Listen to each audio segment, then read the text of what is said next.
బాలినేని కుటుంబం మీద దాడి అన్నటువంటిది ప్రయోజనం చేకూరుస్తుందా, నష్టం చేకూరుస్తుందా? ఒంగోలు ఎలక్షన్స్ అన్నటువంటిది అదే కీలకం కాబోతుంది. 2019లో బాలినేని మీదన దాడి, అక్కడ పెద్ద విధ్వంసం జరిగింది.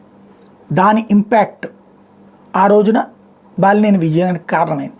దానికి కారణమైంది కూడా దామచర్ల వాళ్ళ బ్రదర్, దామచర్ల జనార్దన్ వాళ్ళ బ్రదర్ సత్య. అతనే కొంచెం వాళ్ళ కుటుంబంలో దూకుడు వ్యక్తి. దామచర్ల వచ్చేటప్పటికి బాధ్యతగానే ఉండేవాడు, వాళ్ళ నాన్న బాధ్యతగానే ఉండేవాడు. సత్య మాత్రం కొంచెం హడావిడి బ్యాచ్. ఓ రకంగా ప్రత్యర్థులు అతన్ని రౌడీలాగా భావిస్తుంటారు. అదే సందర్భంలో తను పార్టీ కోసం, లేకపోతే కుటుంబం కోసం, లేదా నమ్ముకున్న వాళ్ళ కోసం పనిచేస్తున్నానని గట్టిగా నమ్ముతూ ఉంటాడు. ఎవరి నేరేషన్ వాళ్ళది. ఇప్పుడు అతను ఇంపాక్ట్ నిన్న కనిపించింది. ఒకటి, ఓ వాలంటీరు వాళ్ళతో కనిపించింది కాబట్టి ఫోటోలు తీసుకోబోతుంటే గొడవలు అంటే, వాస్తవంగా వాలంటీర్ ఆల్రెడీ రిజైన్ చేసింది. మొన్ననే అందరు రిజైన్ చేసినటువంటి వాలంటీర్లు అక్కడ చేయించింది, బాలినేని చేయించారు.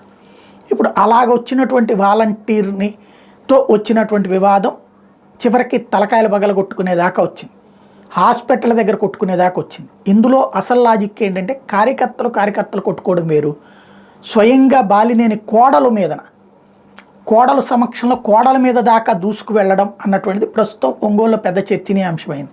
ఇంకోటి, ఇట్లాంటి రౌడీ కార్యకలాపాలని ఒంగోలు సమాజం అంగీకరిస్తుందా, ప్రకాశం సమాజం అంగీకరిస్తుందా? ఎందుకు అంటే, ఒకప్పటి బెజవాడలో రౌడీజాన్ని చిరాకు పడి ప్రజలు తిరస్కరించడం వల్లే రౌడీ నాయకులు ఓడిపోతూ వస్తున్నారు.